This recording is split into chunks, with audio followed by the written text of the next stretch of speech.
Lord, when two lives meet by design we do not yet understand, let compassion guide their steps. Let truth be spoken with courage.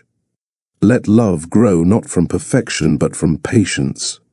And if grace finds a home in their hearts, let it remain, even when fear tries to break it. Precious Abdul never thought she'd see her name printed on legal documents this way. Not for a school scholarship, not for a new job, but for something that even now made her chest feel tight and her breath uneven, a surrogacy agreement. Her signature, written in slightly nervous script, sat across from his. Austin Anthony. She knew his name before they ever met. The media called him a disruptor in the tech space, a billionaire recluse who kept his business clean and his private life cleaner. She'd seen him once on TV, confident posture, icy blue tie, voice like smooth glass, but nothing prepared her for sitting across from him in person, in a conference room so quiet she could hear her own heartbeat. He didn't look like the kind of man who needed help. That was the first surprise. The second, he didn't know who he had just hired. He didn't know that the woman who agreed to carry his child had never even been kissed, never held hands on a walk home, never done the things most people assumed by the time you were 26. He didn't know she prayed before every hard decision, and that this contract was the hardest of them all. All he saw that day was her composure, her modest dress, her clear voice when she introduced herself. Precious Abdul, biology student, first-time surrogate. She sat up straight. She smiled when she spoke, but the weight behind her eyes was real. Precious hadn't come here for money, not entirely. She'd come because someone she loved was dying, and no one else in her family could afford the treatment. The agency offered enough to cover those hospital bills, and so she offered something she could never get back. A quiet, private part of her that she had kept safe, even when the world said it was naive to do so. Now, here she was, miles from home, sitting across from the man who would become the legal father of a child she would carry. She told herself not to think of him as anything more than a name on a document. But his eyes weren't cold like she imagined. They held something else. Loneliness, maybe. Regret, or maybe, just maybe, a longing even he couldn't name. He watched her sign the forms, and for a moment their eyes met, not with attraction, not yet, but with something quiet, something about to begin. She didn't plan to change anyone's life, just to save one. That's what Precious kept telling herself as the days passed and the appointments began. She was just here to help. To give life to a child that wasn't hers, to hand over something beautiful and walk away quietly. She never imagined it would become anything more. Have you ever tried to help someone, only for that one act to change everything? Maybe it was agreeing to stay late at work and meeting the person who would later become your spouse. Maybe it was loaning a friend some money and realizing how quickly loyalty can disappear. Or maybe, like Precious, it was saying yes to something uncomfortable, uncharted, yet necessary. She wasn't trying to find love. She wasn't looking to be noticed. She wasn't trying to shake up the life of a man who lived in penthouses and flew private jets. But the thing about pure intentions is they don't need an audience to have impact. And Austin? He never thought the woman carrying his child would mean anything more than the dotted line they both signed. He had spent years watching people come and go, some wanting favors, others trying to get close for reasons he could see coming from a mile away. That's why he kept his circle tight and his emotions tighter. The first time he saw Precious again after their initial contract meeting, he didn't expect to feel anything. But there she was, holding a prenatal folder, smiling gently at the nurse, wearing a long cardigan that didn't scream wealth but whispered peace. And Austin found himself pausing, just pausing, not because she was glamorous, not because she tried to impress, but because she seemed rooted in something he didn't have anymore, something steady, something simple, something real. He didn't realize it then, but that quiet moment was the start of his own transformation, not because he wanted it, but because she walked in with the kind of grace that asked for nothing, and that kind of grace always leaves a mark. Sometimes the people who change your life aren't loud about it. They come humbly. They come like Precious did, with a reason, not a request. And what began as business was already starting to look like something else. Not love, not yet, but maybe something even more powerful, conviction. The clinic smelled of disinfectant and quiet hope. Precious sat on the exam table, her palms pressed together, thumbs circling each other in a small, nervous rhythm. She wasn't afraid of needles. She wasn't afraid of the medical process. She was afraid of something else entirely. The truth she had prayed would never come up. But secrets don't stay hidden forever. The doctor clicked his pen and began the routine questions. Any allergies? No. Any previous surgeries? None. Any pregnancies before this? Precious hesitated. Her throat tightened. Her heartbeat stumbled. The pause was small, but the doctor noticed. Austin noticed too. No, I've never been pregnant, she said softly. The doctor nodded, checking a box. Then came the question she feared the most. Have you ever been sexually active? Her breath left her. Her fingers froze. Everything inside her went quiet. She lifted her eyes, met the doctor's steady gaze, then glanced at Austin, and she whispered the truth that changed both of their lives. I'm a virgin. The room stilled. The clock on the wall kept ticking, but nothing else moved. Austin blinked once, as if trying to understand whether he heard correctly. The doctor shifted uncomfortably, clearing his throat as he scribbled in the file. Though medically possible, this situation wasn't common. Not for a surrogate. Not in his years of experience. He excused himself to review some paperwork, leaving the two of them in a silence so tense it felt like glass. Precious wished she could disappear into the chair. Her voice trembled when she spoke. I didn't want it to affect the agreement. I didn't think it mattered. It mattered to him, not because he judged her. Not because it changed the medical process, but because a man like Austin, who controlled everything, planned everything, expected everything to follow logic, was suddenly confronted with something he did not plan for. A woman carrying his child, who had never even been touched. He stepped back, one hand on his hip, eyes lowered as he processed the weight of her confession.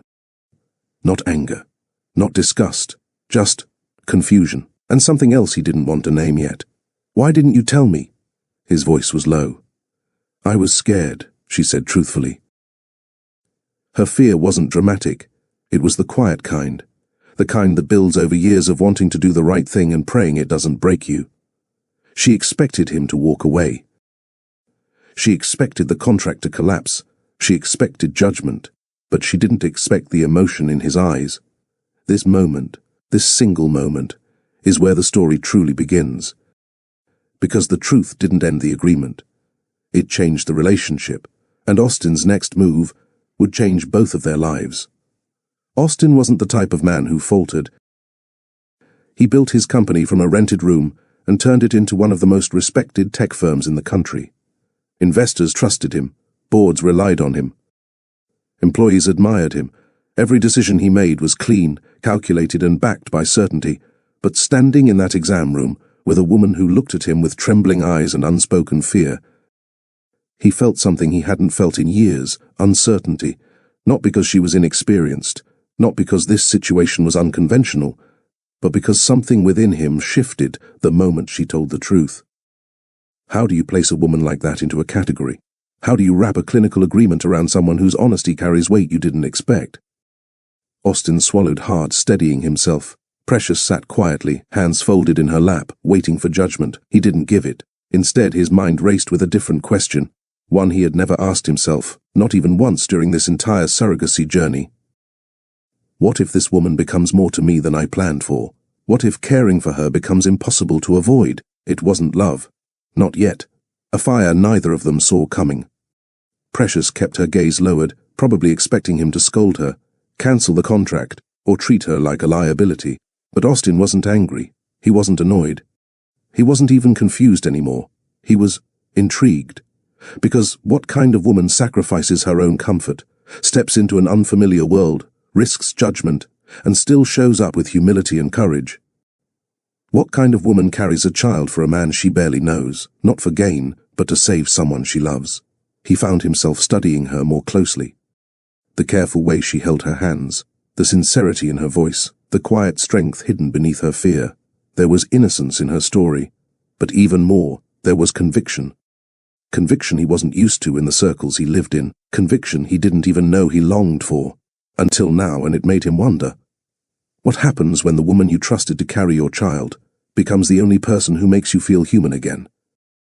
That question, unspoken yet powerful, hung between them like a beginning neither could walk away from, because from that moment forward, Austin wasn't just watching a medical process unfold. He was watching her, the way she moved, the way she spoke, the way she held onto her dignity without asking for applause. He didn't know it yet, but he would soon discover that this quiet woman, this gentle university student with a heart full of faith and sacrifices, was about to change the meaning of family for him. Not through romance, not through grand gestures, but through truth. And this truth was only the start. Austin Anthony's life was a clean line of polished success.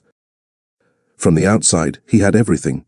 Founder of one of Atlanta's top-rising tech companies, a portfolio that made Wall Street whisper, and a home that looked like it belonged in a magazine. But inside the silence of that home, the hallways echoed with something success couldn't fill. He was alone. At 38, the things that once thrilled him, the quarterly wins, the networking events, the prestige, felt more like distractions than triumphs. His friends were mostly executives. Their conversations revolved around scaling, shares, and strategy, not love, not family, not legacy. And for Austin, legacy had begun to mean more than just company equity.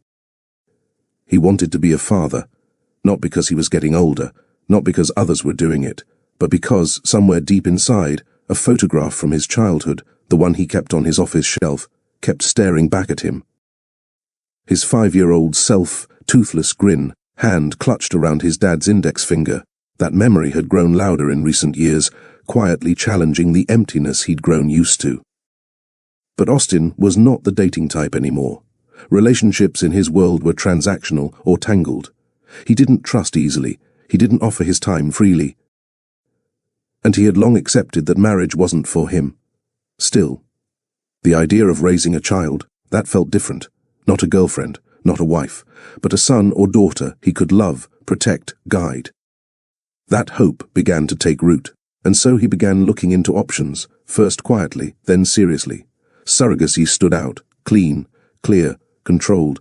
He could be a father without romance, without public drama, and still give a child a wonderful life. It sounded perfect, on paper. Austin set up meetings with top fertility clinics. His assistant scheduled calls with agencies across the country. He reviewed profiles, medical guidelines, and contracts. Everything was business, precise and safe, just the way he liked it. Until one profile made him pause. It wasn't flashy, no glamour shots, no bold promises. Just a simple photo of a young woman with warm eyes and a modest smile. Her name was Precious Abdul, 26, college student, biology major, from a southern town in Georgia. No children of her own. Background check clear, medical clearance perfect, and, interestingly, she requested a match with someone who respected faith and boundaries. Austin read her letter. It wasn't long, just a few paragraphs, but it felt honest, and for reasons he couldn't explain, that honesty struck him harder than any other application had. So he picked up the phone and said, "Let's move forward with her." Precious Abdul grew up in a place where the front porch was more than wood and nails. It was a pulpit, a stage, a sanctuary. Every Saturday, her mother made sweet tea while her father trimmed the hedges. Sundays were sacred. Her small church on the edge of town rang with voices full of praise and tambourine rhythms. The preacher knew every child's name.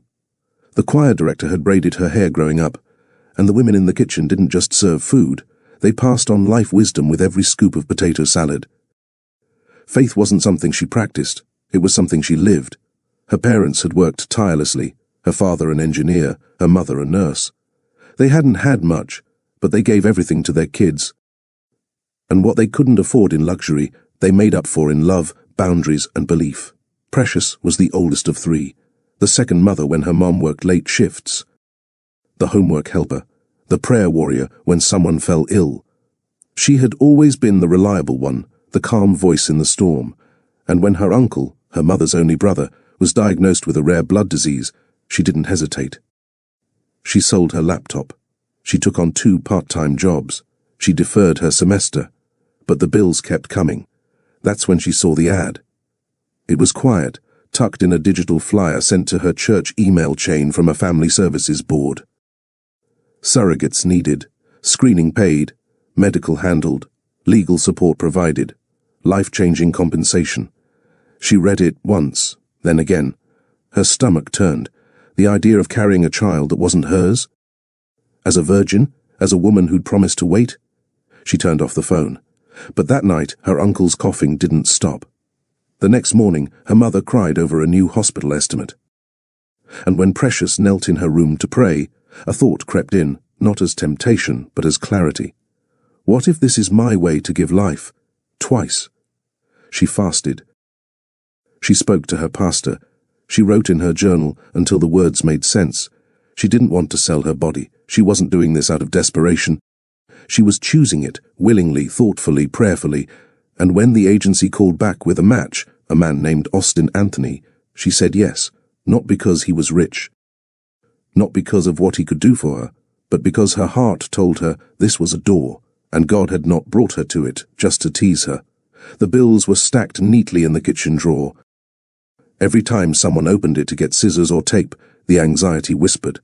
Her uncle's diagnosis had come fast and cruel, a rare disorder with treatments not covered by standard insurance. They were relentless. $13,800 per round of immunotherapy, $1,200 for each overnight stay, $400 for an injection no one could pronounce. The family pulled together. Aunts chipped in. Church members organized fundraisers. Precious even ran a charity bake sale with the kids from youth group. But it wasn't enough. She watched her mother's smile fade a little more every day. She watched her uncle, once a trumpet-playing, joke-cracking giant of a man, shrink into hospital gowns and whisper prayers through his pain, and that's when she made the call. "Hello, this is Precious Abdul. I saw the surrogate posting. I'm interested." The woman on the phone was kind, not pushy, not scripted. She asked about Precious's health, her background, her values. And when Precious said she had never been with a man before, there was a pause, not of judgment, just surprise. "Would you still be comfortable carrying someone's child?" the agent asked softly. Precious looked at the worn photograph on her dresser, her uncle at her graduation, holding her hand high like she'd just won the Olympics. "Yes," she said, "if it'll help save him."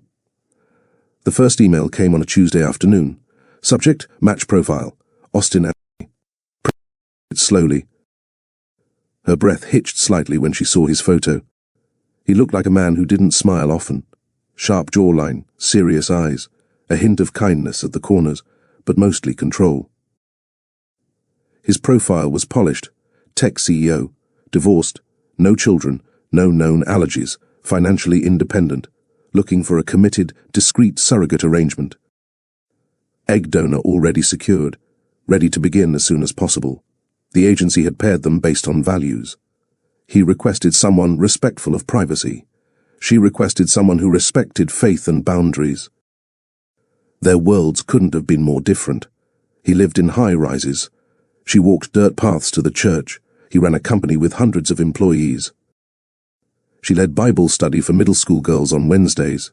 And yet, the agreement was clear. He wanted a child. She could help. She needed funds. He could help. It was business. No emotions, no grey areas, just signed papers and a timeline, or so they thought. The conference room was cool and sleek, glass walls, neutral tones. A bowl of untouched mints on the table. Precious sat with her hands folded in her lap, wearing a lavender blouse and black flats. She had prayed 3 times that morning, once at home, once on the flight, and once in the restroom outside the office door. Austin walked in with quiet confidence. Navy suit, no tie. A silver pen clipped to his inside pocket. He nodded, politely extending his hand. "Miss Abdul?" "Yes. Nice to meet you, Mr. Anthony." They sat. The coordinator reviewed the legal terms, the medical plan, the check-in schedules. Both nodded when expected. Both asked a few questions, but their eyes kept meeting, not with intensity, but with curiosity. He noticed how she kept adjusting her sleeves. She noticed how he tapped his thumb lightly on the table every time he was thinking. At one point he asked, "Why did you decide to do this?" Precious hesitated, then answered plainly, "To help my uncle. He's sick. This would save him. And help me stay in school." Austin didn't speak for a moment, then nodded. "Thank you for being honest. It wasn't romantic, it wasn't emotional, but something shifted in that moment. A recognition, a quiet understanding, a shared humanity. And without realizing it, two people from different worlds took the first step towards something neither of them had planned. The clinic was bright, quiet and sterile, nothing like Precious's warm church or her mother's fragrant kitchen. Everything felt cold, efficient and controlled. She sat on the examination table with her fingers intertwined, trying to steady herself. This was the next step. The step that made everything real. Austin sat across from her, reviewing a set of forms with the calm focus of someone used to contracts and protocols. He had offered her water earlier. She had declined, too nervous to drink anything. The doctor entered with a clipboard and an easy smile. He began the standard medical intake questions. "Any allergies?" "No, sir." "Any past surgeries?" "No." "Any pregnancies before this one?" Precious breathed in gently. "No, never." Austin nodded slightly, still neutral. But the doctor continued, "Have you ever been sexually active?" The question hung in the air like a weight. Precious's breath halted. Her hands tightened in her lap. Her eyes drifted to the floor. The doctor noticed her hesitation. Austin lifted his head, sensing something shift. Precious swallowed once, courage rising slowly from a place deep inside her, and said quietly, "No, I haven't." The doctor waited to be sure. "As in, you've never had intercourse?" Her voice was barely above a whisper, but steady. "Correct, I'm a virgin." The moment froze. It wasn't the answer anyone expected, especially not Austin, especially not here. The doctor cleared his throat, noting the information. Although unusual for a surrogate, it was medically possible. He excused himself to review the forms and step out briefly. Precious let out a slow, trembling breath. The truth was out now, and nothing would be the same. Austin stood by the window, staring at the parking lot below, as if the answer to this new revelation would magically appear between the rows of cars. He had planned everything, from the donor selection to the clinic to the legal terms. Everything, but not this. He turned back toward her slowly, trying to arrange his emotions into something coherent. It wasn't anger, he knew that much, but he felt blindsided, and he didn't know how to process it. "You didn't think this was something I should know?" he finally asked, keeping his voice even. He wasn't shouting, he wasn't harsh. He sounded confused. A part of him felt misled, not maliciously, but still misled. He had assumed certain things. In his world, assumptions were dangerous. This felt like stepping onto a floor he thought was solid and finding it unstable. She had never even been with someone, never experienced the simplest forms of intimacy. Yet here she was, preparing to carry his biological child. His mind raced not with judgment, but with concern. Would the process be harder for her? Would she emotionally suffer more? Had he unknowingly placed her in a situation she wasn't prepared for? He kept staring at her, not knowing how to phrase the 1,000 questions in his mind. Precious sat quietly on the edge of the exam table. She didn't fidget this time. She didn't shrink. She simply held her hands together, waiting, knowing that her truth had landed in the middle of his perfectly structured plan, and cracked it open. Austin exhaled sharply, not in frustration, but in disbelief. This wasn't what he signed up for, but something in her eyes told him this wasn't what she expected either. When the doctor stepped out, Austin finally turned fully toward her. His voice was calm, but the tension was clear. "Why didn't you tell me? It wasn't a threat." Precious lifted her eyes slowly. There was no fear there, just sadness, the kind that comes from holding a truth too long and knowing it would hurt someone when released. "I was scared," she said quietly. He didn't interrupt. "I thought it wouldn't matter," she continued. "I didn't want you to think I was unreliable or inexperienced in a way that made me unfit, and I didn't want to be judged." Austin rubbed his forehead, trying to make sense of her perspective. You thought I'd cancel everything? He asked. She nodded. Or think I wasn't ready? He took a step closer, not intimidating, just searching. This isn't about readiness, he said softly, almost to himself. This is significant.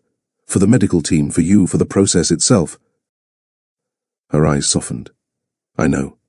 I just didn't want my personal life to complicate something that was supposed to help my family. The honesty in her voice struck him harder than the revelation itself. She wasn't careless. She wasn't hiding out of deceit. She was protecting herself, protecting her life, her values, her upbringing. Austin felt the frustration drain from him, replaced by something deeper. Something he wasn't ready to name. He sat down in the chair opposite her and said nothing for several seconds. For the first time since signing the contract, they were no longer just a CEO and a surrogate. They were two human beings trying to understand each other. Precious's hands rested gently in her lap as she found the courage to explain everything clearly. When I applied, she said softly, the agency asked about my health, my background, my beliefs. They didn't ask about my personal experience. I didn't think it was relevant because I knew I could carry a child safely. Austin listened carefully. She continued, where I come from, saving someone's life. It doesn't wait for perfect conditions. My uncle needed help. My family needed relief. I thought if I was healthy and willing, that was enough. Her voice didn't waver. She meant every word. I wasn't trying to deceive you, she added. I just didn't want something so private to decide whether or not I could help. Austin leaned back, feeling the weight of her words. She wasn't careless. She wasn't naive. She wasn't hiding to manipulate anything. She simply compartmentalized her life because the world had not always been gentle with her honesty. He saw it clearly now, the strength, the conviction, the sacrifice. She didn't think it would matter because she didn't think she mattered in the equation. That was the part that struck him the hardest, and for the first time he felt protective of her, not as a surrogate, as a person. The room was quiet again, but it wasn't the same silence as before. This time, it felt like something delicate was unfolding, a new awareness, a new dynamic neither of them had prepared for. Austin finally said, I'm not upset with you, Precious. I'm just trying to understand. Something in her shoulders relaxed. He continued, this changes things. Not the agreement, but how I need to approach this. I don't want the process to harm you, physically or emotionally. She nodded, her eyes softening. Thank you, she whispered. That means more than you know. A small pause, a small shift, something almost humanizing passing between them. Not attraction, not affection yet, but recognition. Austin saw her differently now, not the girl on the profile, not the surrogate he hired, but a woman with values, a woman with courage, a woman who had stepped into this arrangement with far more at stake than he had ever realized, and Precious saw something in him too. He wasn't cold, he wasn't heartless, he wasn't the detached CEO she imagined. He was careful because he cared. He asked questions because he wanted to protect what mattered to him. He listened because he respected the truth, even when it shocked him.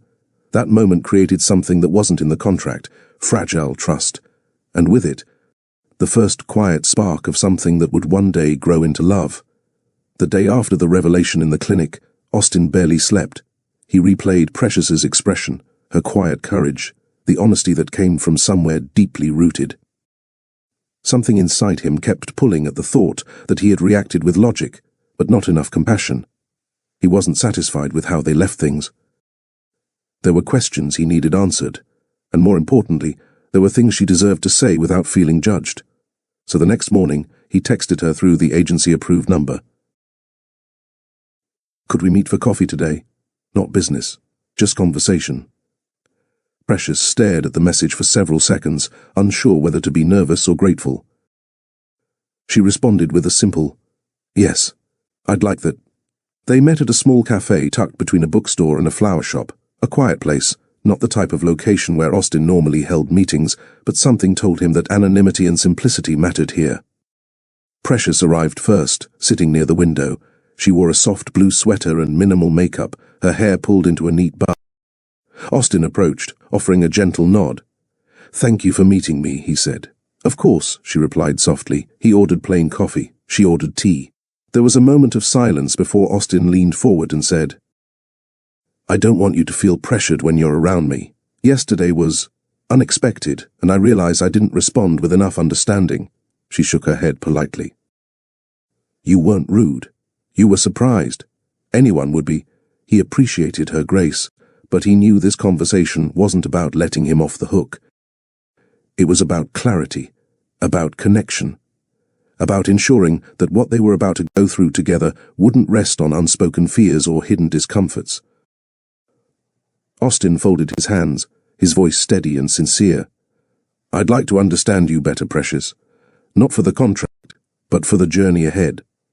Are you okay talking about what led you here?" Her posture softened. For the first time, she felt seen, not as a surrogate, but as a person. "Yes," she said gently. "I think it's time." And just like that, the walls between them began to loosen. Precious took a small sip of tea before setting the cup down and folding her hands neatly. She wasn't rehearsed, she wasn't guarded, she was simply honest. "My family didn't grow up with much," she began, "but we grew up with faith. My parents taught me that life isn't meant to be perfect, it's meant to be purposeful." Austin listened quietly, absorbing every word.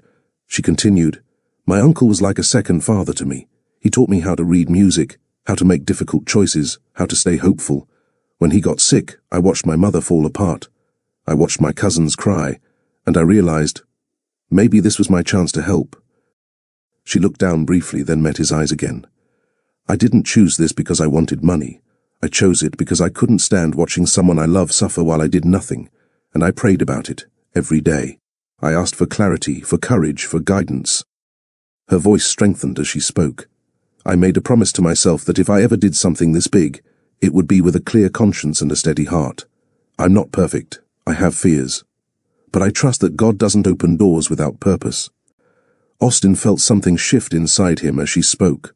Not pity, not guilt, but respect. She wasn't fragile. She wasn't inexperienced in life. She was grounded, principled, and brave. "And as for my personal decision, the one that surprised you," she added gently, "it wasn't about innocence. It was about choice. A choice I made for myself. A choice that I thought wouldn't matter in this arrangement, because what I'm offering has nothing to do with my past, only my willingness to help a child come into this world." She didn't say it with pride, she said it with dignity. Austin nodded slowly, feeling the truth settle in. He finally understood. Austin wasn't used to feeling humbled.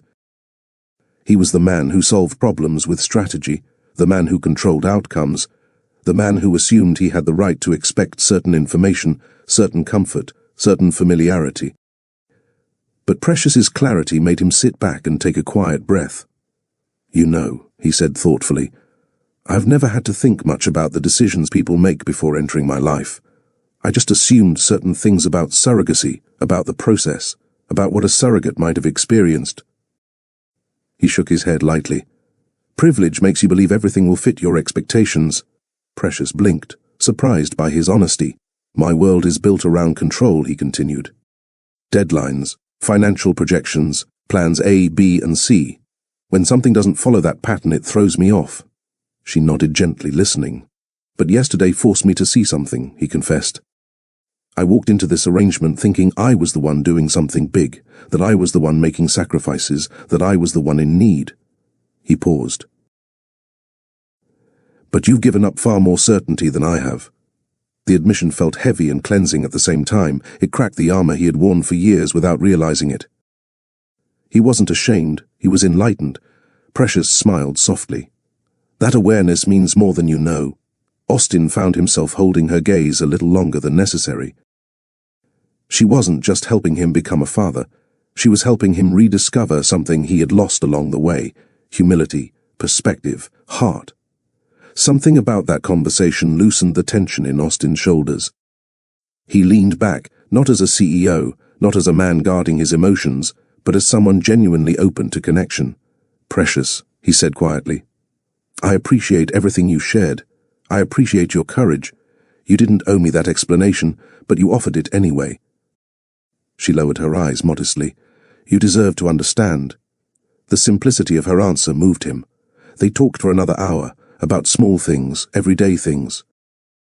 Her studies, His childhood, her favorite gospel albums, his mother's love for classical music, her neighborhood, his work habits. He found himself laughing softly, an unexpected warm sound that surprised even him. Precious smiled every time he loosened up, every time he set aside the weight of his world and simply existed. She wasn't trying to impress him. She wasn't trying to win him over. And that authenticity seeped into the cracks of his guarded personality. She made him soften, not by force, but by presence. For years he had built walls so tall even he forgot why they existed. Now, sitting in a quiet cafe with a woman whose life looked nothing like his, those walls shifted slightly, letting light in. When their conversation naturally came to a close, neither stood immediately. It wasn't awkwardness. It was something else, recognition that a shift had occurred, not romantic, not emotional intimacy, just a foundation built from truth instead of assumptions. Austin stood first and offered his hand. "Thank you for meeting me and for trusting me with your truth." Precious accepted the handshake, her touch gentle. Before they parted ways, he walked her to her car, not out of obligation, but because it felt natural, human. As they reached the door, he said, "If you ever feel uncomfortable with anything in this process, please tell me. I want this to be safe for you, not just medically but emotionally." She smiled, small, sincere. "I will, and thank you for saying that. It means a lot." As he turned to walk away, he paused. "Precious? Yes? I'm glad we talked today." Her smile widened just a little. "Me too." Neither knew what to call this new feeling.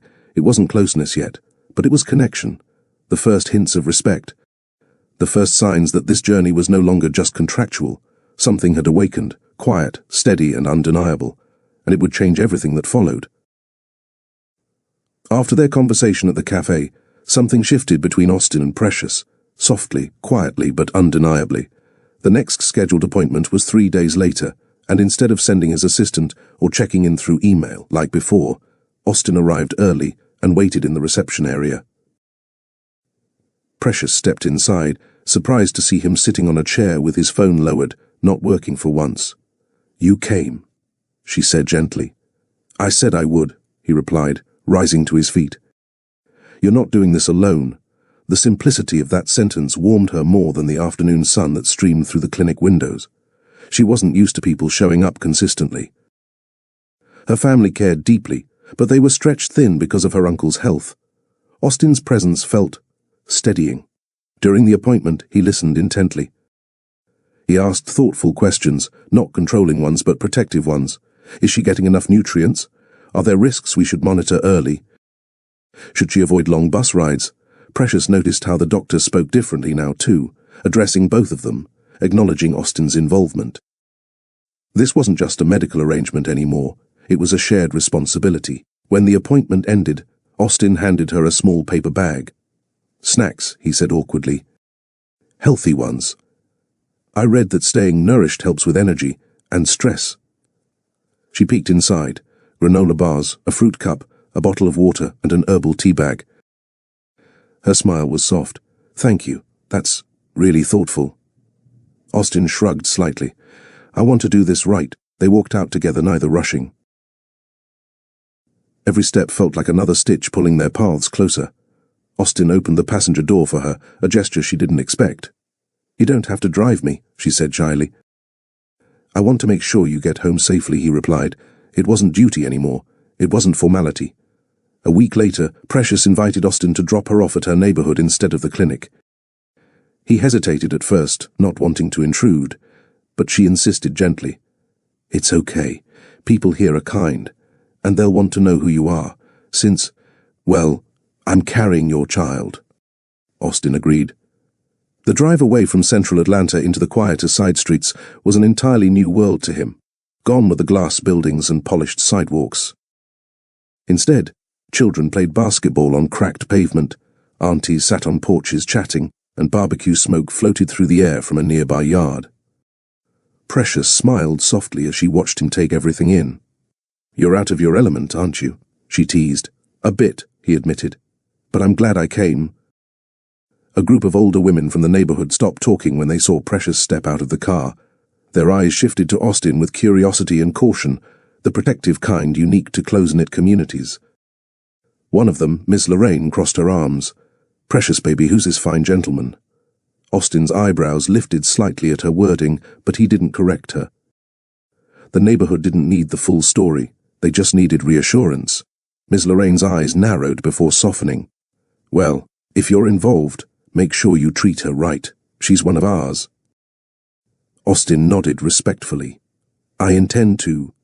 Inside, Precious led him to her porch. Her home was small but warm, with flowers blooming near the steps and wind chimes singing softly. "I wasn't sure how you'd feel seeing where I grew up," she admitted. "It's very different from your world." "It's beautiful," Austin said quietly. "It feels lived in, loved." Her heart stirred at his sincerity. Before he left, her pastor happened to walk by. Precious introduced them, and the pastor shook Austin's hand with a firm grip. "Thank you for taking care of her," he said. Austin nodded. "She's carrying something precious. The least I can do is show up."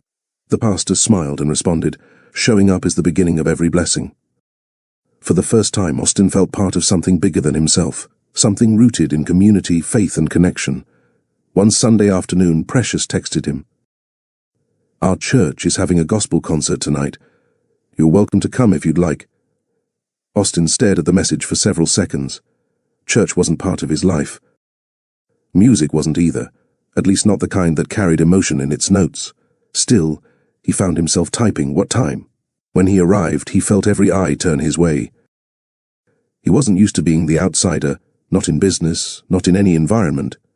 But here he was a visitor in a world built on warmth, history, and togetherness.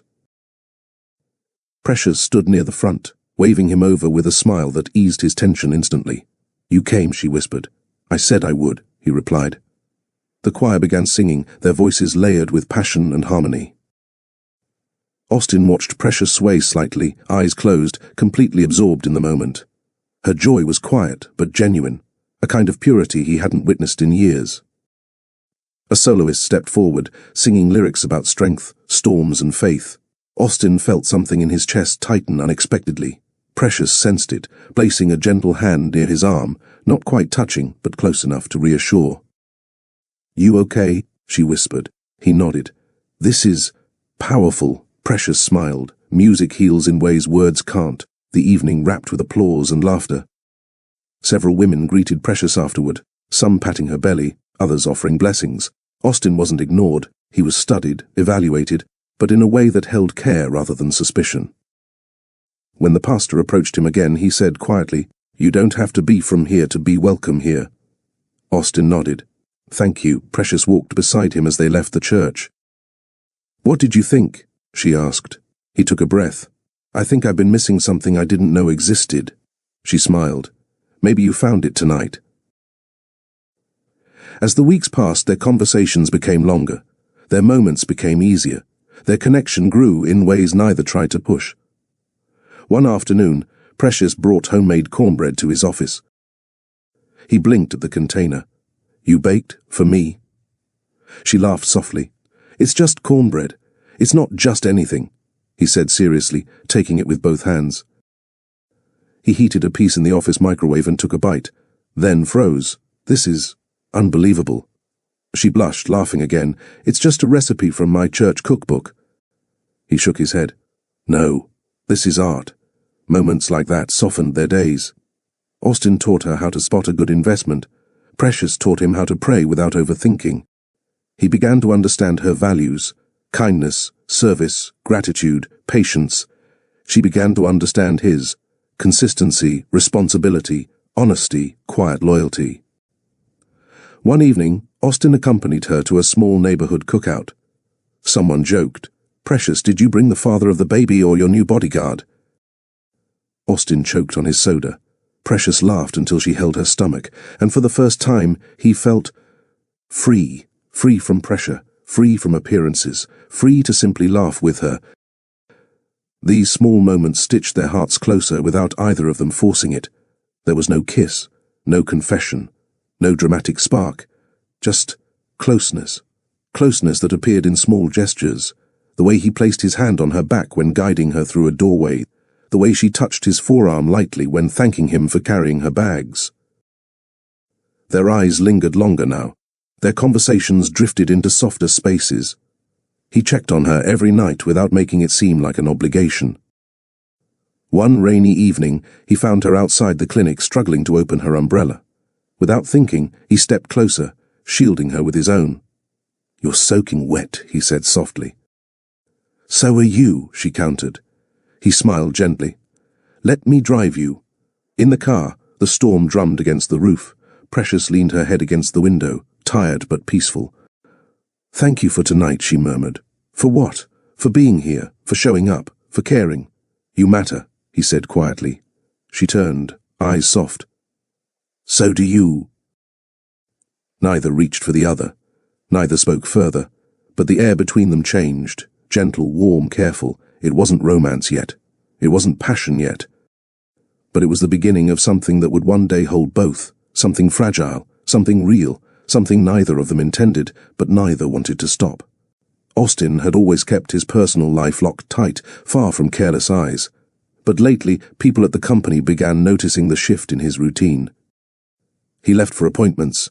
He rearranged meetings. He checked his phone more often. He smiled a little more. For a CEO known for discipline, these changes were noticeable.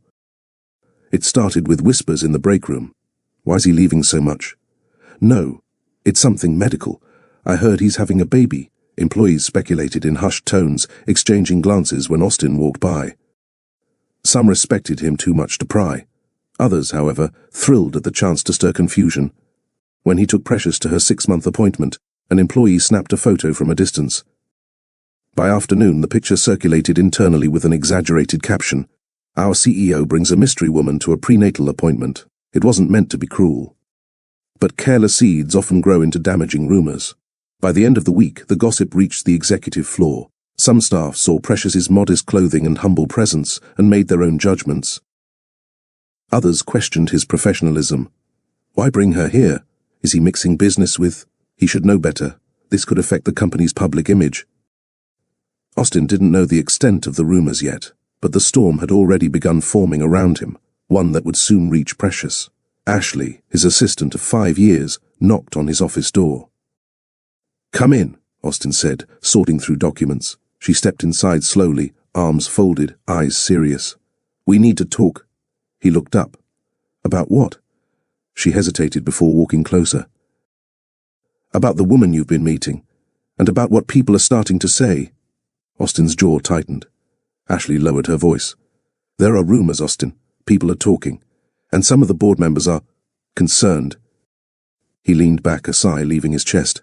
"This is none of their business." "I agree," she said softly, "but that doesn't mean they'll stay quiet. And the photo from yesterday didn't help." His eyes snapped up. "Photo?" Ashley winced. "Someone took a picture of you and the surrogate outside the clinic. It's circulating internally. Not publicly, not yet. But I wanted you to know before it grows legs." Austin felt a mixture of frustration and disappointment. He had spent years creating boundaries protecting his privacy, and now those boundaries were being chipped away. Ashley softened her tone. "I'm saying this because I care. You're the best leader this company has ever had. But people are judging what they don't understand. And if the wrong person spins the wrong story..." She paused. "This could cost you everything." Austin clenched his jaw. "I'm not abandoning her. She's doing something extraordinary for me." "I know," Ashley replied. "But I just wanted you to be aware. Not everyone will see her the way you do." The warning lingered in the air long after she left.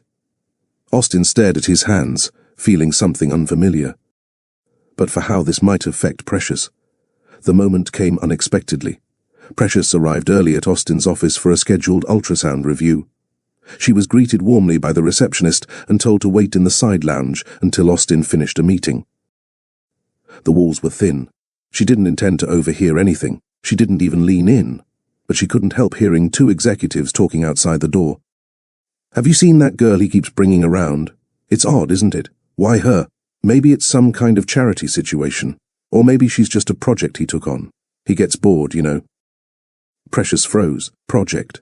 Charity. Not his type. Each word felt like a jab to her chest.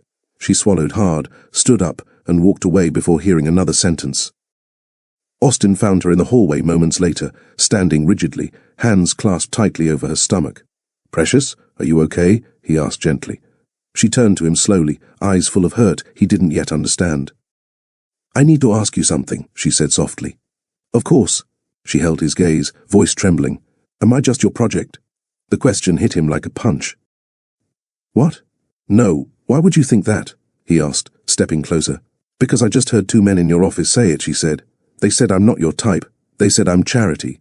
They said you get bored and I'm just something for you to manage." He closed his eyes briefly, pained. She continued, voice wavering. "I need to know, Austin. Is that what this has been for you? Am I just someone you're helping because it looks good on paper? Or because it helps your image?" Austin's chest tightened. This wasn't about gossip anymore. This was about her dignity, her value, and the possibility that his silence had hurt her without him meaning to. "Precious," he said quietly, "what you heard is not the truth." She shook her head, stepping back. "But they sounded so sure." "That's because people love to talk about things they don't understand," he said firmly. "They think this is simple. They think they know me. They think they know you. But they don't know anything." She blinked, tears gathering. "You never corrected them," she whispered. He swallowed hard. "I didn't know they were saying anything." "Would you have?" she asked, voice strained. Austin stepped closer, gently but with purpose. "Yes, absolutely." She didn't respond. He took a breath. "Precious, listen to me. You are not a project. You are not charity. You are not someone I'm managing." Her lips trembled. "Then what am I?" His eyes softened. "You are the bravest person I've ever met. You're carrying my child. You've opened your life to something incredibly difficult. And you've done it with grace I don't deserve." The room fell quiet. She looked away, struggling with her emotions. He reached out slowly, giving her time to pull back if she needed to. She didn't. "I should have protected you better," he said. "I should have seen how people might talk. I should have told you sooner that your presence in my life is more meaningful than you think." Her eyes snapped up. "Meaningful? How?" Austin hesitated, not because he didn't know, but because the truth was deep and vulnerable. "You make me better," he admitted quietly. "You make me want to show up differently. You make me think before I speak, before I act. You've changed the way I look at things." Her tears fell freely then. "I didn't want to burden you," she whispered. "You aren't a burden," he said. "You never were." Silence stretched, but this time it wasn't uncomfortable. It was restorative, healing, honest. After the confrontation softened into understanding, Precious wiped her eyes and exhaled shakily. Austin hesitated, then asked softly, "Can I sit with you for a moment?" She nodded. They moved to a quiet corner of the lounge. For a long moment, neither spoke. She finally whispered, "I didn't realize how much your opinion mattered to me until today." He turned, eyes gentle. "And I didn't realize how deeply I needed to protect you until I saw how hurt you were. There was no romantic tension, no dramatic gestures, just truth." Precious leaned her head against the back of the couch, eyes tired from the emotional storm. Austin watched her for a moment, then, slowly, respectfully, offered his hand. She looked at it, then at him. "It's okay," he said softly. "Just let me be here with you." She placed her hand in his, not out of need, not out of fear, out of trust. His thumb brushed her knuckles lightly, unconsciously. Her breathing steadied, his tension eased. For the first time they sat not as a CEO and a surrogate, not as two people navigating a contract, but as a man and a woman learning the contours of each other's hearts. No labels, no expectations, just presence. Quiet, raw, honest. And though neither of them said it out loud, both felt the same truth rising gently inside them. Something was beginning. Something delicate. Something dangerous. Something beautiful. And neither of them wanted to stop it. The change between Precious and Austin wasn't sudden. It was a gentle unfolding. After the night of emotional honesty, something unspoken began to shift. They didn't talk about it. They didn't label it. But it was there. He started picking her up more often, not because he had to, but because he wanted to. She stopped being nervous around him, not because everything was resolved, but because she could feel his sincerity. At every appointment he showed up early, sometimes with fresh flowers or decaf coffee. He asked questions not just about the baby, but about her. what music she liked, what books she read growing up, why she always wore lavender perfume. She asked about his childhood. He admitted his family was cold, proper, disconnected. She smiled and said, "No wonder you're so good at pretending nothing gets to you." He laughed. A real laugh. It was simple moments like these. A shared laugh in the waiting room, quiet drives through the city, conversations that drifted into the personal, that wove something tender between them. Not desire, not obligation, something softer, more real. One afternoon, after a long walk through the community park, she looked at him sideways and said, "You're different when you're not trying to be a CEO." Austin blinked. "Is that a compliment?" She grinned. "It's an observation." He smiled back. "Well, maybe you bring it out in me." And for the first time, she didn't deflect. She blushed, and let the silence say what words couldn't. Austin had always expressed care through action. So one Saturday, he took a detour from his usual routines and wandered into a boutique baby store. The staff watched with curiosity as the tall, sharply dressed CEO asked thoughtful questions about bassinets, support pillows, and baby-safe laundry detergent. "Everything she needs should be soft," he said. "Comfortable. Safe." He bought her a maternity support cushion, 2 handmade gowns and a crib, not too fancy, but elegant and sturdy. He had it delivered to her apartment personally. When she opened her door and saw the deliveryman assembling it behind him, her mouth fell open. "Austin, what is all this?" He held out a soft gift bag. "A few things for the baby." Her eyes welled up. "No one's ever done anything like this for me before." He shifted awkwardly. "You're doing the hardest part. This is the least I can do." She stepped forward and hugged him. Not long, just enough. The next week, Precious decided to return the gesture, in her own way. She loved to bake. It was something her grandmother taught her, and when she was stressed, flour became her therapy. She made sweet potato pie, banana bread, and chocolate chip cookies and brought them in a basket to Austin's office. "I thought your staff might enjoy something homemade," she said. They did. They raved. One intern called it the best banana bread in the building. Austin pulled her aside, visibly moved. "You didn't have to go through all this trouble." "I know," she smiled. "That's why I did." And again their bond deepened, not through grand gestures but mutual generosity. It happened on a humid Thursday afternoon. Precious had been feeling lightheaded all morning, but she chalked it up to the heat and pushed through. She even insisted on walking to her checkup. When Austin arrived at the clinic, she was already in the exam room, sitting quietly with her hands folded. He smiled and sat beside her. "Everything okay?" She gave a weak smile, just a little dizzy. "But I'm all right." But when the nurse came in to take her vitals, her tone changed instantly. "Your blood pressure is extremely high," the nurse said, glancing between them. "Have you had blurred vision? Headaches?" "Yes," Precious said slowly, "but I thought it was normal." The nurse pressed a button, summoning the OB/GYN immediately.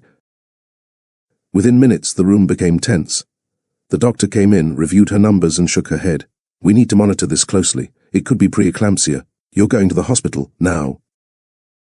Precious went pale. "Hospital?" "Yes," the doctor said. "This isn't something we wait on." Austin stood up. "I'll take her." He helped Precious to her feet, one hand supporting her back, the other holding her hand. He didn't let go, not in the elevator, not in the car, not when they checked her into the maternity wing for monitoring. When they attached the fetal monitor and 4-drip, Precious tried to stay calm. But Austin saw the fear in her eyes. "I don't want anything to happen to the baby," she whispered. He sat beside her, gripping her hand gently. "Nothing's going to happen. We're right here. Together." She blinked at the "we," but didn't correct it. Doctors moved around them with purpose, discussing numbers, hydration, magnesium drip schedules. Precious tried to follow, but the anxiety made her dizzy. Austin stayed. He cancelled his meetings. He ignored his phone. He refused to step out for coffee or food. "I'm not leaving until I know you're okay," he said. "But you have a company to run," she murmured. "You're more important right now." She looked away quickly, eyes glassy. For hours he stayed by her side. He fluffed her pillow, rubbed her arm, made her laugh with dry CEO humor about how hospital gowns were clearly designed by someone who hated humans. At one point, her blood pressure spiked again, and the nurses rushed in. Austin stood in the corner, helpless, watching machines beep and doctors whisper. He had never felt so useless. But when the baby's heartbeat steadied and the crisis passed, he exhaled like he hadn't breathed in an hour. That night, after they confirmed she could stay under observation and wouldn't need emergency delivery, Austin curled up in the stiff hospital guest chair, arms crossed, suit wrinkled. A nurse passed by and whispered, "Sir, you can go home and come back in the morning." Austin shook his head. "I'm good here." He stayed. Precious woke in the middle of the night and saw him slumped in the chair, half asleep, chin on his chest. She smiled, despite the wires, despite the fear, and whispered, "You're something else, Austin Anthony," then drifted back to sleep, safe. The next morning, the doctor came in with news Precious had stabilized. They'd continue monitoring her weekly, but the crisis had passed. Relief washed over both of them.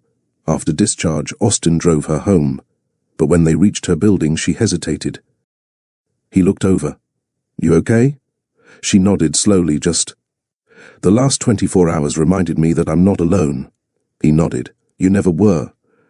They sat in the car, engine off, silence thick with something unspoken. Austin looked at her, not as a surrogate, not as a responsibility, but as a woman he admired, her strength, her vulnerability, her warmth, and suddenly he realized, this wasn't just about the baby. He wasn't protecting her because of a contract. He wasn't staying by her side because it looked good. He cared about her. Deeply, he liked her laugh, her courage, the way she softened hard moments, the way she challenged him, without fear. "Precious," he said carefully, "when this all started, I thought I was hiring someone to help me build a future." She looked at him. "But now, I can't picture that future without you in it." Her eyes widened, tears threatening. "I'm not saying this to confuse things," he added quickly. After last night, after seeing how scared I was for you, it made me realize something." "What?" "I don't just care that you're okay for the baby's sake. I care that you're okay for your sake. For my sake." She didn't respond immediately, but she reached for his hand again, and this time she held it longer. 2 weeks after the hospital scare, things seemed to be returning to normal. Precious was still on bed rest, but the baby's heartbeat remained strong, and Austin had scheduled private nurses to check on her. Then, one Thursday night, storm clouds looming over the city, Precious felt a sharp pain roll through her lower back. She tried to breathe through it, thinking it might be Braxton Hicks, but then came another pain, sharper, closer. She called Austin. He didn't ask questions, didn't hesitate. He told her to lie down, keep breathing, and he'd be there in 10 minutes. By the time they reached the hospital, Precious was soaked in sweat, holding her belly, tears streaming down her face. The OB team rushed in, ran tests, and the doctor didn't sugarcoat it. "The baby's heart rate is dropping. We need to do an emergency C-section. Now." Austin stood frozen for a moment, then moved toward Precious, who lay on the gurney, terrified.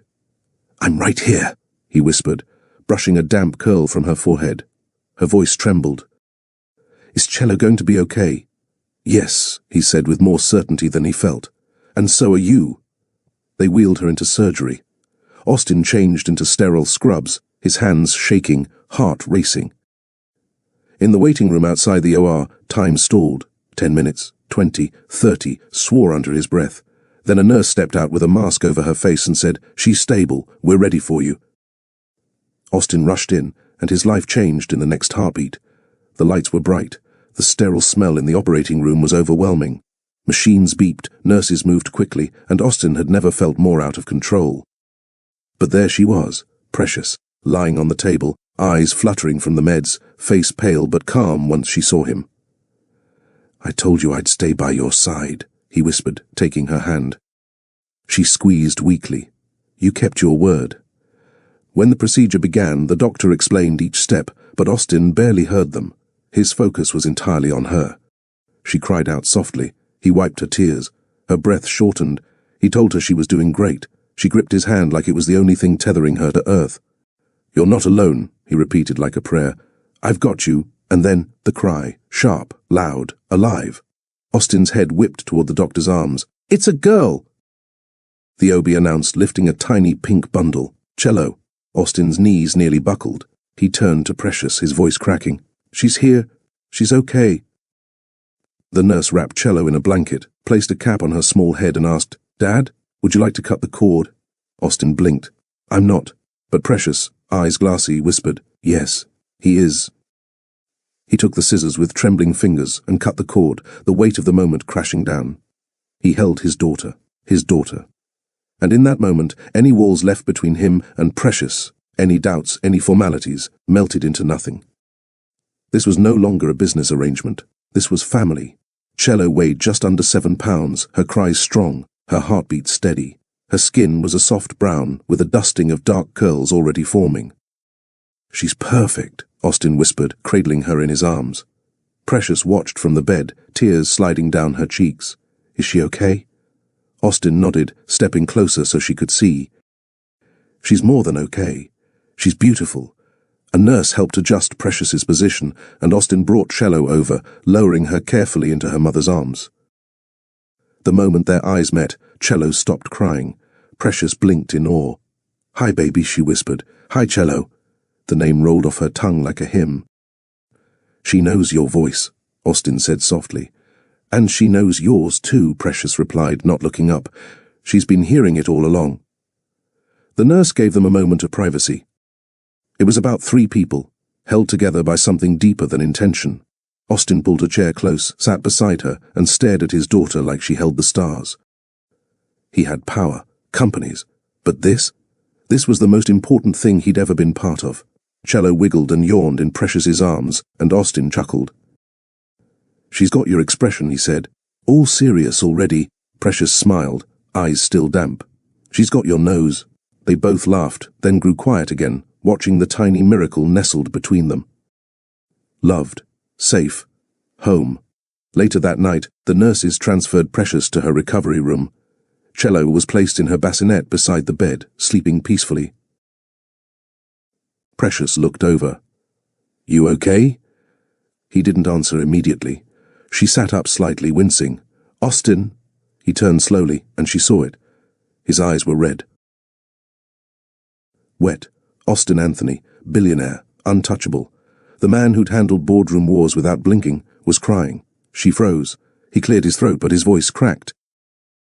"I didn't expect to feel this much. I thought I was prepared." She softened. "It's okay to feel it." He shook his head. "No, you don't understand. I've spent my whole life keeping things controlled, managing emotions, but when I heard her cry, when I saw you on that table..." He paused, a tear escaping. "I've never been so scared, or so grateful." Precious held out her hand. He walked over, sat beside her, and let the tears fall silently. "I've cried twice in my adult life," he admitted. "Once at my sister's funeral, and now because you both made it through, because she's here, and because you did this. For me, with me." She reached up and wiped his cheek. "You don't have to be strong with me," she said. "Not anymore." Their hands stayed clasped, their breathing synced. The emotional barriers, the ones unspoken, the ones buried under expectations and pride, crumbled in that moment. She had never seen him more human, and he had never felt more alive. The next morning, soft light streamed into the hospital room. Precious stirred gently as Cello began to fuss. Before she could sit up, Austin was already at the bassinet. "Hey, sweetheart," he said softly, lifting Cello. "Let Mummy rest." He walked her around the room, whispering lullabies and humming soft tunes. His voice was rough, unsure, but gentle. Precious opened her eyes slowly, watching them. "You're a natural," she said. He turned, smiled shyly, and brought Cello over. "Your turn." He placed the baby into Precious's arms and sat beside them. They sat quietly for a while, Cello nestled between them. Then Austin turned, his voice lower than usual. "You saved both of us." Precious blinked. "What do you mean?" "I was drifting before you came along. Everything looked perfect from the outside. Power, assets, plans, but I was empty. Detached." She stayed silent, watching you fight for her, seeing how selfless you were through all of this. It made me realize how small my world was before. He reached out, cupped Cello's tiny foot in his palm. "And now I have you both, and I'm not letting go." Precious's voice was barely above a whisper. "You don't have to." He turned to her, eyes full of something deeper than admiration. I don't want to be just the man who hired you. I want to be the man who shows up every day. For her. For you. If you'll let me—" Precious looked down at Cello, then back up at him. "Then start now." He leaned in, kissed her forehead gently, then kissed his daughter's.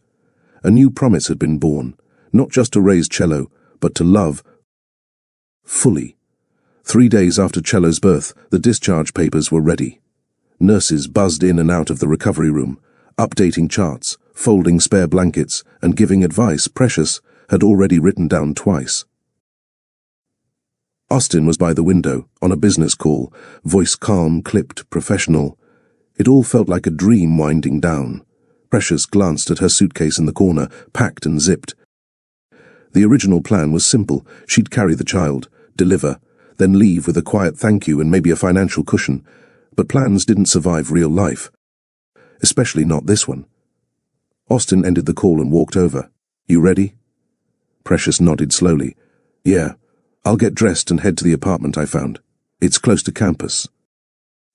Silence hung between them. Then he said it. "You don't have to go." She blinked. "What?" "You don't have to leave," he repeated. "You're her mother. You can stay in your house?"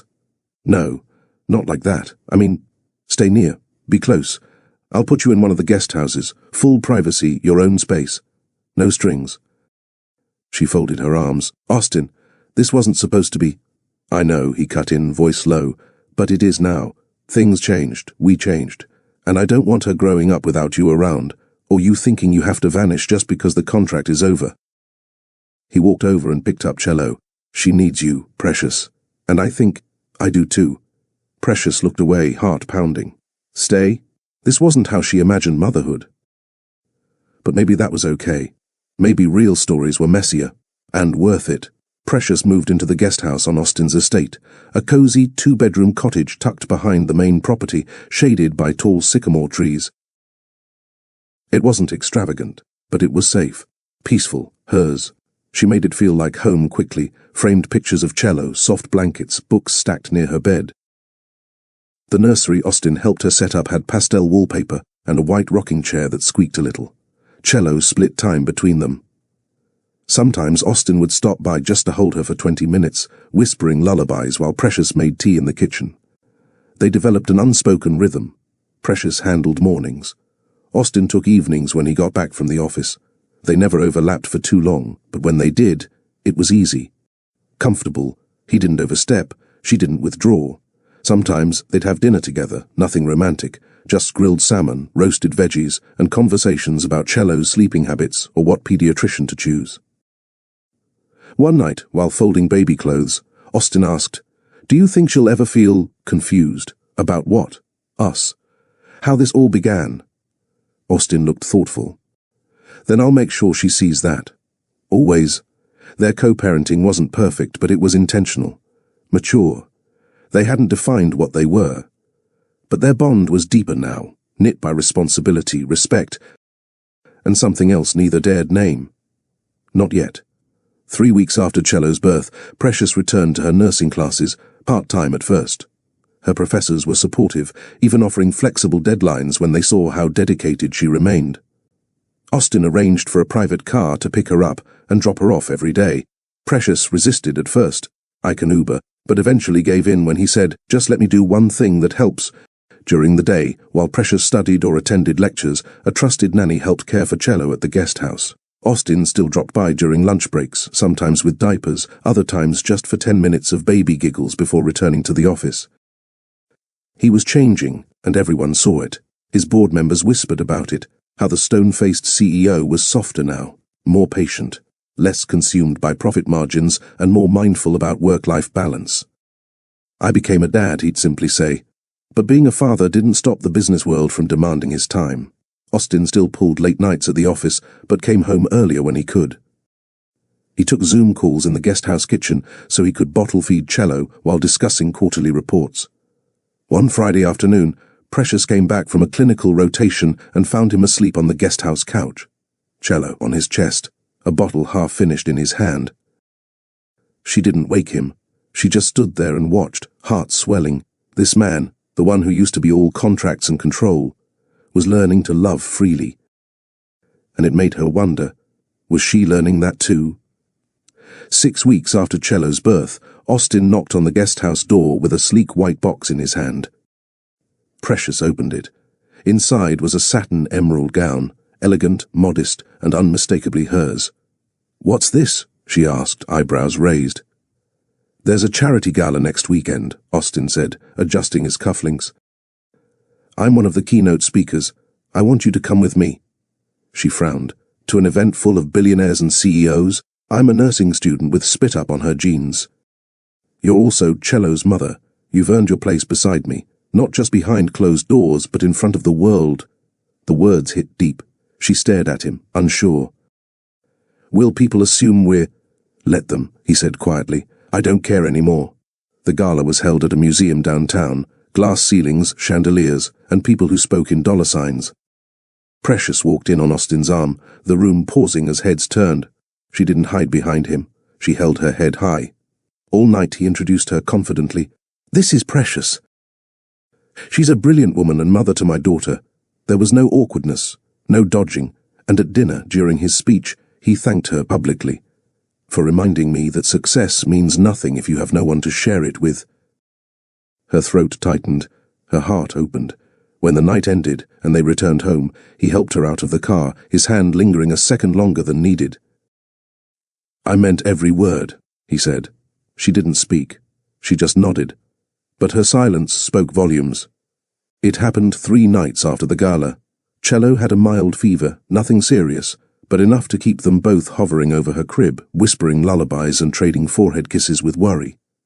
By 2 a.m. her fever broke. Precious exhaled. Finally, Austin leaned against the nursery wall, exhausted. "She's a fighter, like her mum." They both chuckled, quiet and sleepy. Precious turned to face him, eyes tired but warm. "I never expected to be here," she murmured. "Not like this." He stepped closer. "I didn't either.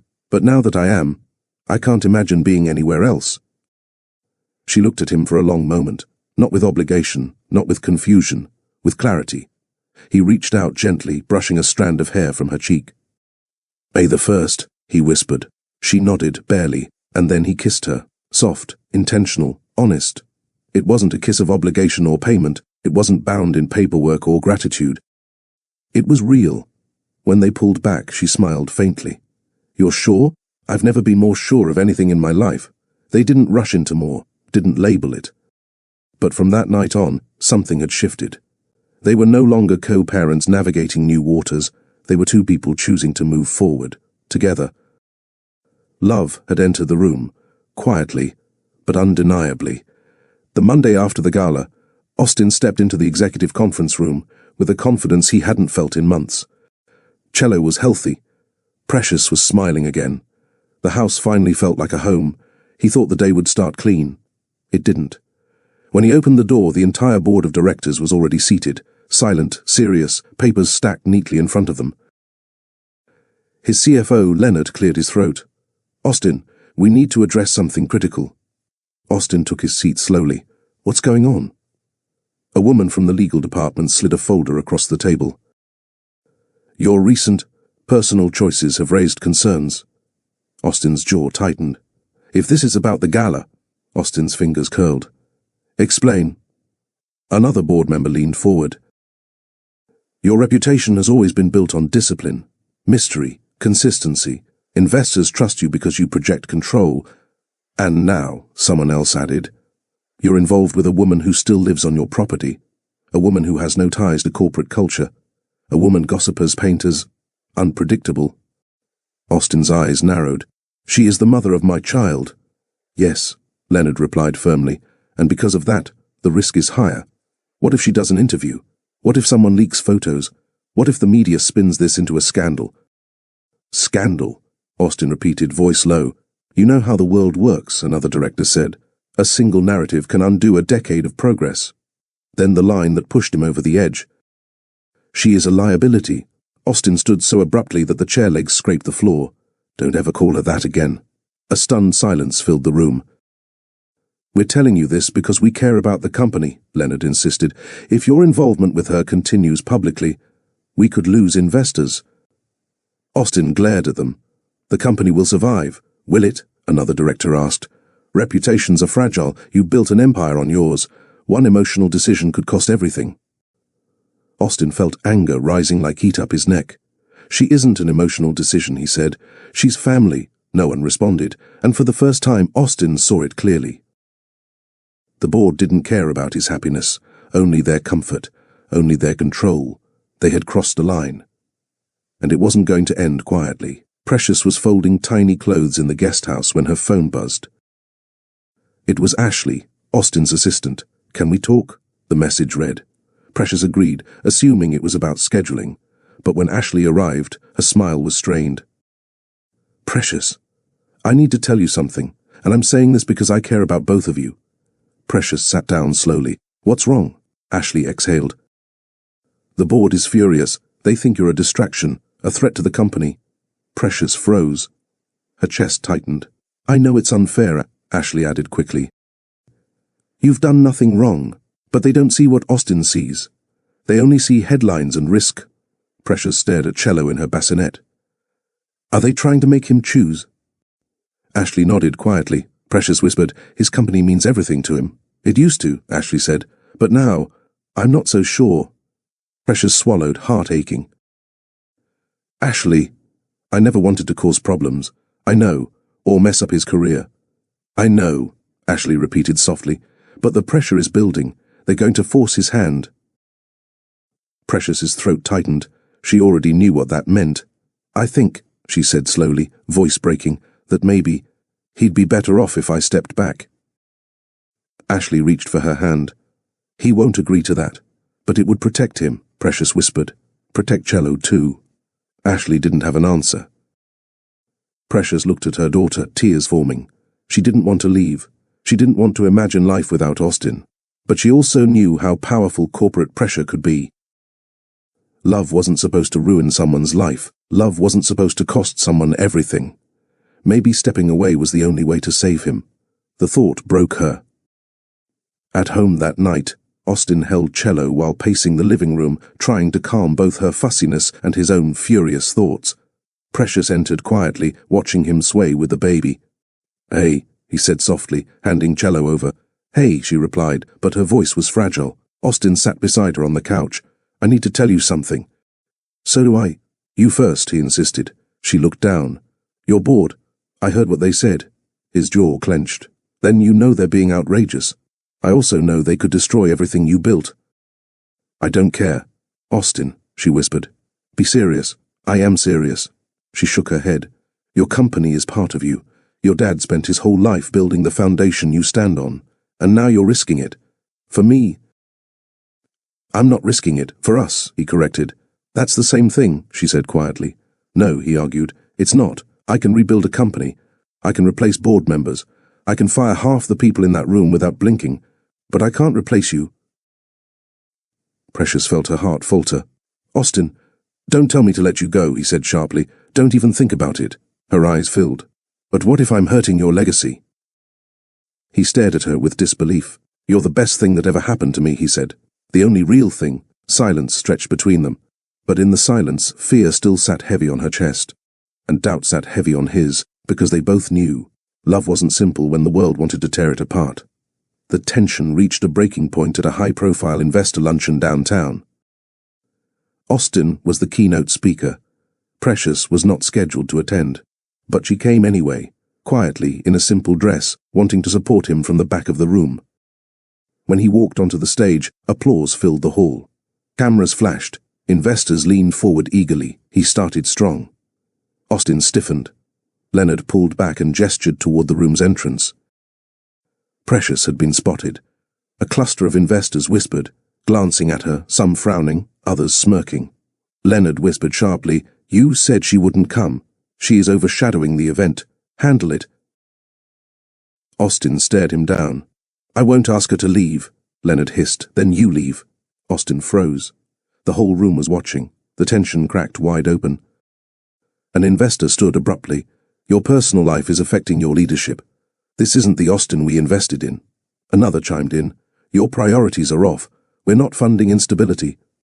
The murmurs turned ugly, judgmental. Precious saw it all.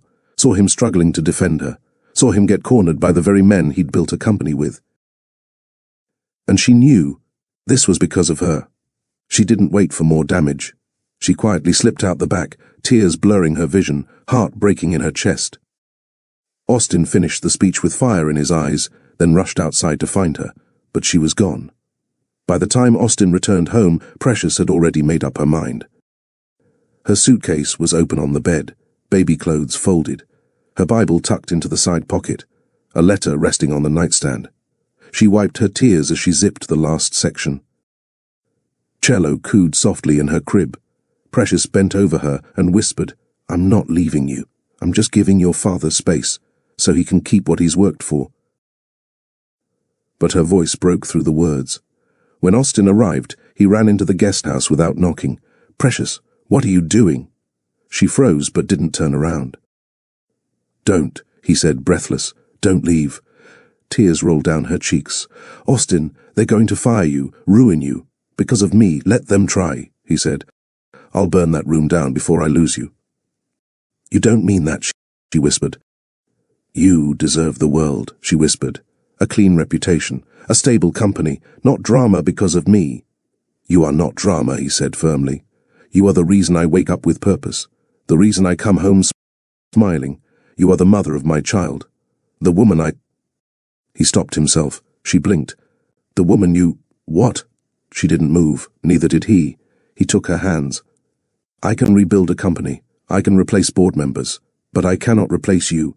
I cannot raise Cello without you. I cannot live without you." She shook her head, crying harder. "I'm scared." "So am I," he admitted.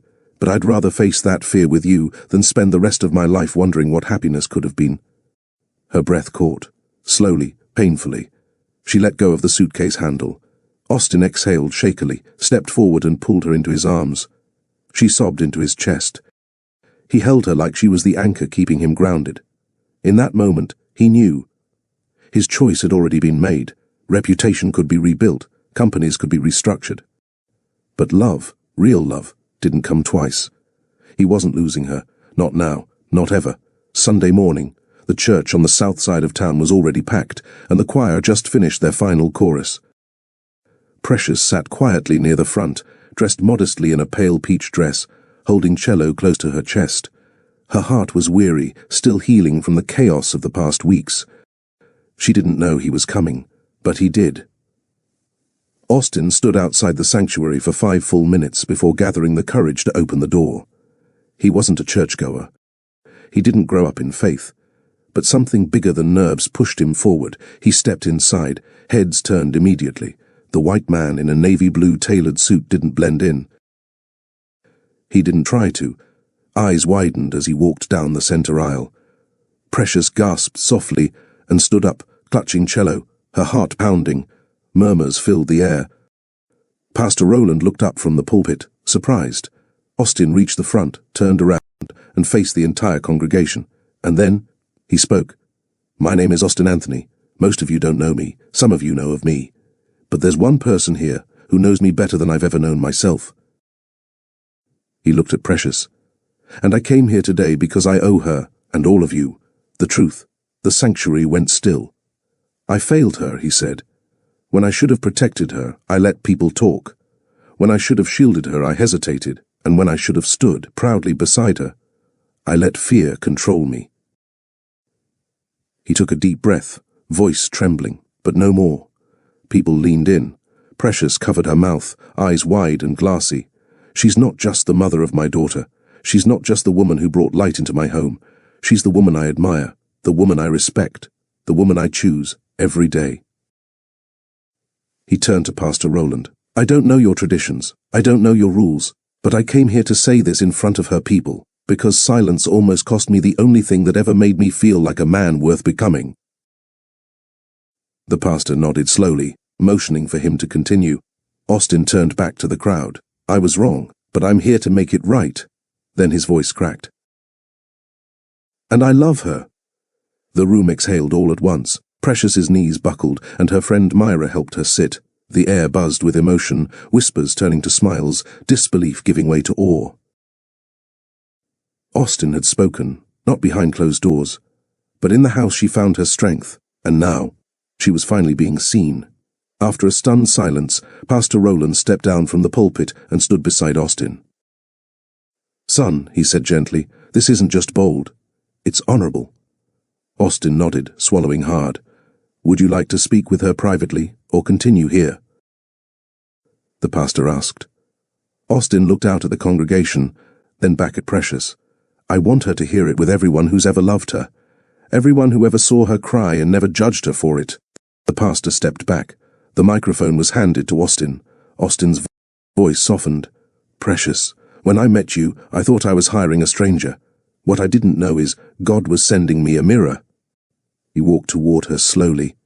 "You reminded me of everything I forgot. Humility, kindness, faith, and the courage to keep going when the world looks at you sideways." He paused, voice tight with emotion. "I didn't grow up with what you had in this place. I didn't know what it meant to be led by something bigger than ambition. But now I do." He knelt in front of her pew, not proposing, just kneeling. "I want to apologize, not just for letting people talk, but for making you feel like you ever needed to disappear for my sake, when the truth is, you were my covering." Tears streamed down Precious's face. "I hurt you. I made you doubt yourself, and I may never deserve your forgiveness, but I ask for it anyway." She sobbed, cheeks wet, hands trembling. "I'm sorry, Precious Abdul," he said again, "and I'm not just here to fix what I broke. I'm here to protect it, publicly, permanently." The room was silent. Then someone in the back stood up and clapped, and another followed, and another, until the sanctuary was on its feet, tears, smiles, applause echoing through the rafters.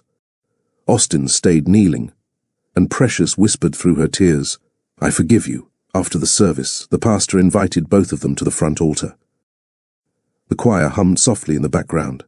Austin reached into his coat pocket and pulled out a small velvet box. Gasps filled the room. Precious's heart raced.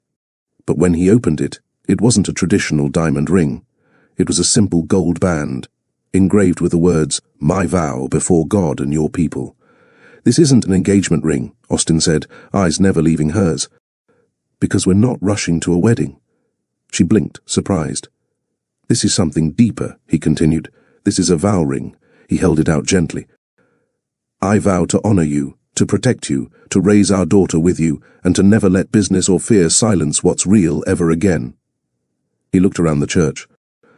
"I don't want flashy gestures. I don't want media headlines. I want truth. I want partnership. I want us." Precious covered her mouth. Again, eyes full of light and wonder. "I'm not asking you to say yes to a wedding," Austin added. "I'm asking you to say yes to building a family, however that looks, however long it takes, as long as you're beside me." He slid the ring onto her finger, the same finger that once wore nothing but prayers and patience. The congregation wept and smiled as they watched the moment unfold.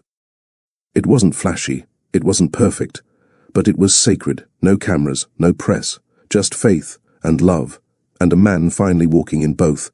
They walked out into the bright sunlight, hand in hand, Precious cradling cello as they stood outside the church steps. Families gathered. Elders smiled. Even the choir members lingered in their robes, basking in the afterglow of what they'd witnessed. Austin turned to her. "Can I ask you something?" Precious smiled. "Anything. I know I didn't do everything right, and I know this doesn't undo the months I let you carry things alone. But if you're willing—" He paused, his voice lowering, vulnerable again. "I want to raise her together. I want Cello to grow up in a home that feels like the strength you gave me in secret. I want her to have that every day." Precious held the baby closer, heart pounding. "I want to be more than the man who wrote the checks and gave her a name. I want to be the man she sees holding her mother's hand on the hardest days, the man who never lets her wonder if she was enough." She nodded slowly, emotion building again. "Will you build that kind of home with me?" he asked softly. "Not because we have to, not because of obligation, but because it's what love would do." Precious looked down at Cello, whose eyes fluttered with innocence and peace, and then she looked up at him, the man who once didn't understand love, but now embodied it. She whispered, "Yes," and this time it was a yes that didn't come from pressure or pain, but promise. Back inside, the pastor called them forward again, not for a ceremony, but for a blessing.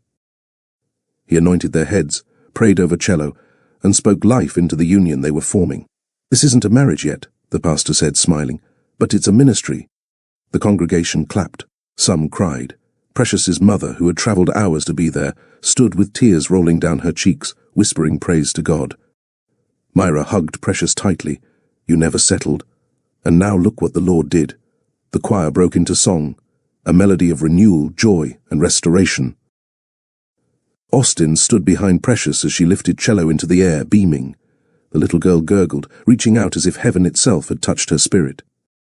Neighbours, elders, even skeptical old deacons lined up to embrace Austin one by one. "You're not just forgiven," one said. "You're family now."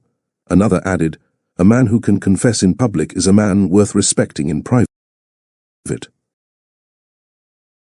Austin was overwhelmed, but not afraid. This place, this church, had once intimidated him. Now it felt like home. As they walked back out, Precious leaned close and whispered, "You found your way back." He nodded. "You were the compass. The sky was clear, the future unknown." But their steps were steady. Together, Austin, Precious, and cello, no longer fragmented pieces, but a family rebuilt, a love redeemed, and a life reborn through grace. The morning light peeked gently through the sheer curtains of their suburban Atlanta home. The living room carried the peaceful chaos of family life. Art supplies sprawled on the coffee table, a science fair board propped near the stairs, and a bowl of apples half-eaten beside a pair of tiny ballet slippers. Precious stood barefoot in the kitchen, braiding cello's hair while breakfast sizzled behind them. Her hands moved with maternal precision, firm, soft, patient. Cello, now 7 years old, was the kind of child who questioned everything and feared nothing. Her curls had grown long like her mother's, her smile infectious like her father's. "Mummy," she asked, twisting around, "do you think Daddy will let me do both tech camp and the junior choir this summer?" Precious chuckled. "You think Daddy says no to you?" "Sometimes," Cello pouted. "He said I couldn't have 3 waffles this morning." "That's not a no. That's called protecting your stomach," Precious replied, tapping her daughter's nose. From the hallway, Austin walked in, tie undone, coffee mug in hand. He paused and took in the sight of his 2 girls, one biological, one spiritual, both his whole world. "You look beautiful, Peanut," he said to Cello, then kissed the top of Precious's head. "And you," he whispered to her, "look like the home I never knew I needed." They had come far, from boardrooms to baptisms, from legal contracts to covenant promises, and every day Austin still looked at her like a man amazed he got another chance. "Can we run through it one more time?" Cello asked, holding a small microphone as she stood in the middle of the living room. Her choir robe hung off her tiny shoulders as she belted out a gospel medley with surprising control for her age. Austin sat cross-legged on the carpet, pretending to be the entire congregation. "Encore!" he shouted, clapping wildly. Precious leaned against the wall, arms crossed, her heart swelling. Her daughter's voice was only matched by her curiosity, and that curiosity was nurtured in the tech labs of her father's world. Earlier that week, Cello had joined Austin on stage at a Youth Tech Innovation Summit in downtown Atlanta. Dressed in a miniature blazer and oversized glasses, she had demoed her coding project, a prayer app for kids. When asked what inspired it, she replied without hesitation, "My mommy taught me how to pray, and my daddy showed me how to build." The room had gone silent before erupting in applause. Precious wept backstage. Austin could barely speak. That's who their daughter was, a girl who saw no division between science and spirit, between Sunday praise and Monday pitches. She was the proof of what love rooted in faith could build. Each week, she toggled between her Sunday solos and Saturday programming workshops, and every night she asked to end with family circle, a tradition Precious started, where they'd pray and share what they were grateful for. That night, Cello said, "I'm grateful for being born on purpose." Even when it wasn't planned, Precious locked eyes with Austin across the room. He mouthed, "She knows." She did, and she embraced every part of it. "You're ready for the fish fry?" Pastor Rowland's booming voice echoed through the church courtyard. Austin wore an apron that said Grill Sergeant while flipping catfish beside Deacon Ray. Sweat ran down his brow, but his smile was permanent. Over the years, he hadn't just attended Precious's church, he became part of its heartbeat, not out of obligation but devotion. He helped lead community cleanups, funded the youth media center, donated anonymously to keep the seniors' transportation program running. But what mattered most? He listened. He didn't just bring his name, he brought his presence. Precious's mother, once cautious, now introduced him as her son. The aunties who once whispered now saved him extra slices of sweet potato pie. Even the choir boys called him Uncle. One Sunday, Pastor Roland had publicly invited him to share a testimony. Austin hesitated, nervous, but he stood, and said only this: "I came here a broken man with a full bank account, but this place, and this woman, made me a full man with a peaceful soul." Cheers erupted. Precious sat in the front pew, tears spilling again, because even though Austin never became the loudest singer in the sanctuary, he became the quiet example of humility, love, and redemption. Every Wednesday evening, a group of teenage girls gathered in the community center, notebooks in hand, eyes wide with dreams and confusion. At the center of the room stood Precious, no longer just Cello's mom or Austin's love. She was MSP, founder of the Worthy program, Women of Resilience, Truth, Hope, and Youth. She shared her journey with raw honesty, how she once signed a contract to escape poverty, how she found herself while carrying a child that wasn't supposed to be hers, until she loved her beyond blood. Your value, she'd say, was never determined by your body, your bank account, or the people who didn't believe in you. It was written in heaven long before the world had an opinion. The girls listened. They asked questions. One of them once whispered, "MSP, did he really fall in love with you even though you weren't rich or perfect?" Precious smiled. "Baby," she said, "he fell in love because I wasn't perfect, because I had the courage to keep loving God and myself anyway." The girls nodded. They believed her because she was them, just years older, wiser, and full of grace. She ended every session with the same line: "Don't let your pain be the period, make it the prelude." And that room became holy ground, where shame turned into stories and fear into freedom. It was their anniversary, not of a wedding, but of the day Austin first walked into that tiny surrogacy agency conference room and signed the papers that would change everything. He had arranged a private dinner at the rooftop garden of their home, soft jazz playing in the background, fairy lights twinkling above them. Cello had gone to her godmother's for a sleepover. Just them. Precious wore a deep burgundy dress, simple, elegant, glowing. Austin poured her sparkling juice and raised his glass. "To the best decision I never meant to make." She laughed. "To the best blessing I didn't know I needed," she replied. They ate slowly, talked about everything from middle school drama to the stock market. Then the conversation quieted. They looked out at the stars. Austin reached for her hand. "You ever think about how it all started?" he asked. She nodded. "I remember every line of that contract, every clause, every fear I had buried in the fine print." He smiled. "Me too." A pause. Then she whispered, "But what we have now?" He leaned closer. "It's not a contract anymore." She grinned, eyes misty. "It's a covenant." He kissed the back of her hand. "One I'll never break." The wind moved gently through the trees. The city lights shimmered in the distance, and the woman who once walked into his life as a business arrangement now sat before him as his answered prayer. If this story moved you, leave a heart in the comments. Share this video to inspire someone who believes love only happens a certain way. Don't forget to like, subscribe, and come back for more stories on Mr. Vic Stories, where every love story has a lesson.